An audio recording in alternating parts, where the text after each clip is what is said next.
Hello, hello, hello. How are you? Hello, I'm fine, Mr. Dan. How are you today? Yes, not bad, not bad. Same as usual, you know. Is it better to say, is it better to say Professor Dan?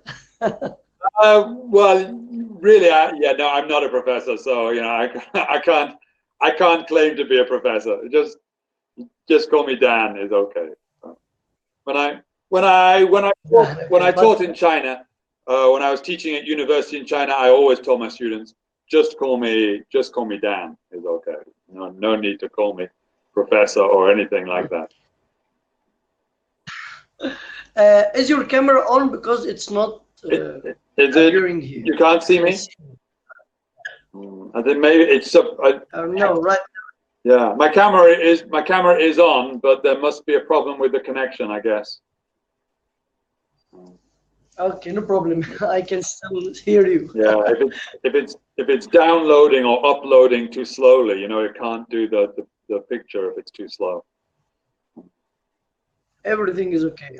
It happened to me before, but still the video works well. I have checked my video before Mm. with one of the tutors, and this happened. I didn't ask him about the Yeah, camera. I said, may it might, or he doesn't want to be appeared for me. But when I asked him, I saw you on the video in the yeah. history of Cambly. I didn't turn it off. I guess he told me, I guess there is no option for such a cam to be off for I don't. tutors. Yeah, It's I not don't think available. so. Yeah, I don't think you can turn it off.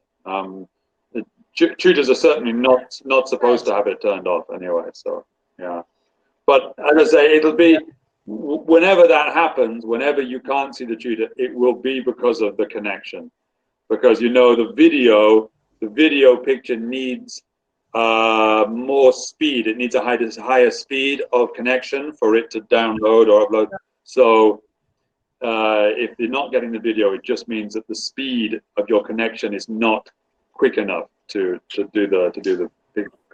You can see I can see you. Yes. So mine is downloading. Mine must be downloading. The speed is fast enough to get the video. Uh, no problem. Okay. Okay. Today I'd like to ask you about a different mhm. thing rather than think. Yeah, that's okay. That's fine.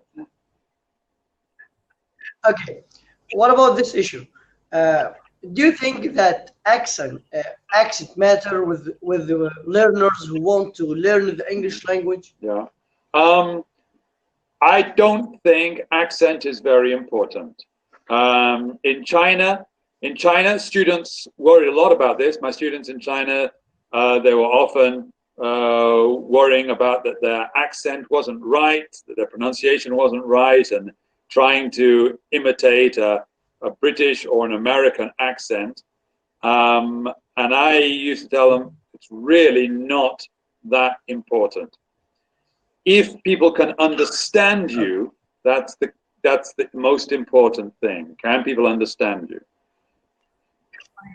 You are here encouraging your students to just to be better, to improve their language, to expand their vocabulary so they can communicate Yeah, easily. So, in terms of communication, more important than pronunciation, more important is fluency. Fluency, being able to say what you want to say. That's the most important thing. Can you say what you want to say? And also so, vocabulary as well, of course. so you are focusing on the fluency issue. Yeah, that's the key thing for me when I was in China teaching students uh, oral English, spoken English. The most important thing was fluency, getting them to be able to express what they wanted to say. It's really interesting, you know. Uh, these days, right now, on YouTube, some of the Arabic tutors, Mm. okay, which has millions of Yeah, followers on YouTube, they have this issue. It's a kind of war there. Some of them with accent, others are saying no. You shouldn't focus on the mm. accent. You can. just expand your vocabulary. You just need to communicate, to be understood, and speak easily. Then you can look at the accent. Yeah. You know? When you hear, it's quite natural. It's natural for anybody to have an accent. You see, within Britain, people from different parts of Britain, different cities of Britain, all have a different accent. In America, people from different parts of America have a different accent. So that's quite natural. And if I hear somebody like a French person, for example, a French person speaking English, they usually have a French accent. I can hear clearly, oh, that's a French person. But that's not a problem. I can understand them, and it sounds quite nice. It's okay. So do you feel that, oh, it's too bad to hear that kind of English from that French mouth or Arabian guy? Not at all. Not at all. Often it sounds much better. English sounds much better with a foreign accent. English with a French accent sounds much nicer. Russian, I hear Russian people speaking English. Sounds much better. Really. For most British people, I think for most British people, if we hear people from other countries speaking English, probably the worst accent, the accent we think sounds worst, is American accent. So most, really. People, the American, the worst. Yeah, really. Most British people, I think, if we hear an American accent, oh, that's ugly. That's an ugly sound. But with a French accent or an Arabic accent or Russian accent, yes, that's quite nice. Yeah. Yeah, I know that. Can you? Russian people just speak with the wall. Yeah, that's right. Russian people have it's quite different. But that's a good thing, you know. It makes it more interesting. People from a different accent, so it's really, and it feels more natural to me. So with my students in China, I said if I'm looking at a Chinese person, if I'm talking with a Chinese person, and they're speaking English with a strong American accent or a strong British accent, I feel that's not right. Something's not right. It's not right. If they're speaking with a little bit of a Chinese accent, okay, that feels just right for me. Yeah. We are going to watch a movie for Jackie Chan, and he's speaking the English language in the Chinese way or the Eastern way. It's gonna be so funny.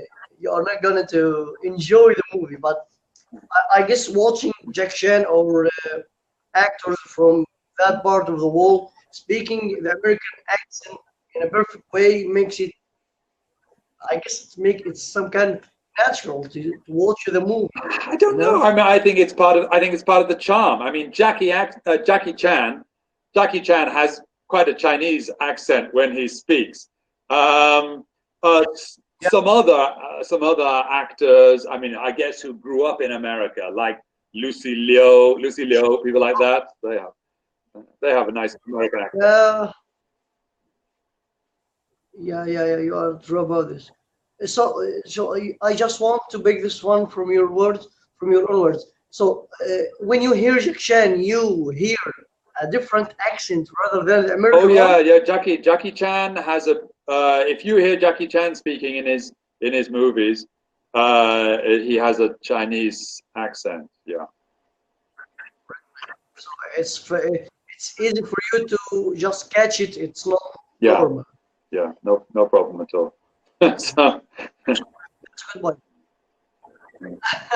So now we are talking about the fluency. So do you think when we teach our learners, so I have students to teach, okay, and I have here the accent issue and I have the pronunciation issue, you know. So accent, pronunciation, how can I just combine between both of them? Of course, I teach English as a standard for my Yeah. you know, in a simple way, in a simple manner. They can communicate with other people and they can understand them Yeah. easily. You know. So, what do you think? If Pronunciation? I should or accent as a whole and trying to teach them to speak in linking sentences, linking words, how to just make them a whole sentence as a word while they are speaking. Yeah, I think for me, fluency is the most important thing. If they try to speak naturally in a natural way, so Okay. things like you know, I don't worry about if the pronunciation is affected a bit by their mother tongue, by their own tongue. That doesn't worry me too much. There are some things that you might address. For example, I had a student because in Chinese, every word gets the same stress. You know, in English, if I'm speaking a sentence in English, there are some sounds which I stress louder or are more important. So I will emphasize some sound in a sentence. Whereas with Chinese, basically every word has the same emphasis. So I had a student whose English was very good, her knowledge was very good, but when she spoke, every word was separated and she emphasized every word like this. And that, if you're listening to that, that becomes very tiring and not very natural in English to someone to speak like that. So some situations like that, that students need helping to changing that sort of thing. Wow. Yeah. So fluency. Yeah. Yeah. You know, I remember one of the supervisors has mentioned that when your learners, let's say, speaking, and you found a mistake or you find a mistake in the pronunciation, interfere immediately. Others told us, no, you just leave him, give him the space to speak without stopping him. Don't just cut the chain of ideas in his mind, and at the end you can correct one or two mistakes of his own. Just not to push him to limits. Oh, I'm that bad. I'm doing too many mistakes. No. This is difficult. Yeah, this is difficult. I think different teachers and different students have different feelings about this. So on Cambly, some students say, "Please correct me whenever I make a mistake. Correct me," but others don't want that. If you find a mistake, still. To be honest, for me as a teacher, I'm not used to correcting people a lot when they're talking. When I taught in China, because my main focus was on building the students' confidence, getting them to just express themselves. So if I was going to stop them while they're speaking and say, no, that word's wrong, then I'm feeling I'm not going to be good for their confidence. If there was a common problem, if there was something that was a common problem that needed pointing out, then usually at the end of whatever we were talking about, or if they were acting something out, at the end, I might point out a problem if it was a serious problem or a problem that was coming up again and again. But I wouldn't stop them after every problem and correct them. What about grammar rules? So you are teaching fluency. Yeah. So if you are building here, you're building for the structure of the language for your learners. You have vocabulary, you have fluency. Accent now is away from our structure, and we have grammar rules. So are you strict with grammar rules? It's okay, no problem about with speaking. Of course, the students need to know how to make a sentence. So I would encourage students to use sentences, to make sentences when they're speaking, not just use a word, one or two words, but encourage them to make sentences. But generally speaking, when we're speaking, we use simple sentences, simple grammar. We don't tend to make long, complex sentences using complex grammar when we're talking. When we're writing, maybe we do. But when we're talking, we don't do that very much.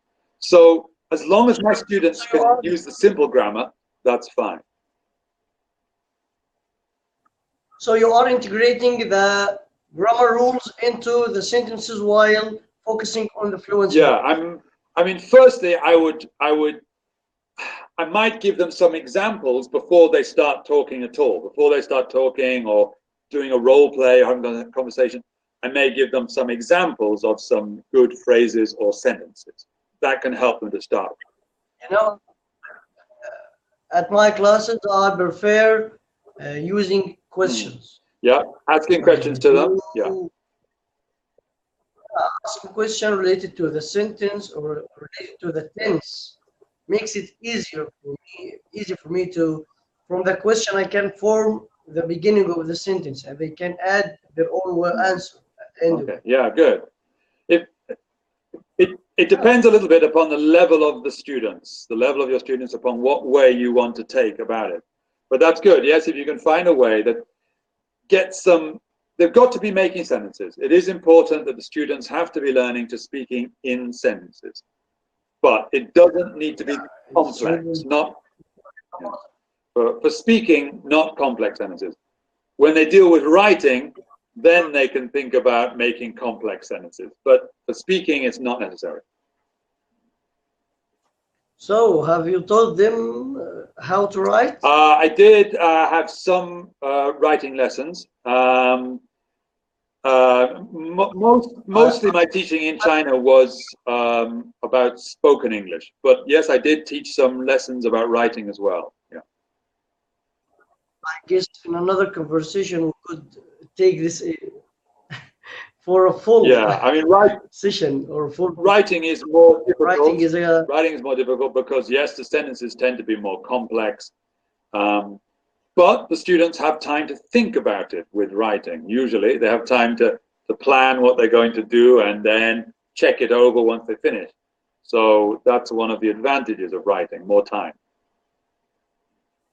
I teach how to write in 2 sessions, not in just 1 session. 1 session is not enough for my students to brainstorm and get ideas, perfect ideas for the topic they are going to write. So I let them for another session to express what they want to write, fixing their mistakes as much as I can. Yeah, and the students have to learn with writing as well that they've got to learn that before they do any writing, they need time to think about it, plan it. After they've done some writing, they should have the habit of checking what they've written, checking it over. It's an important part of writing, checking what you've done.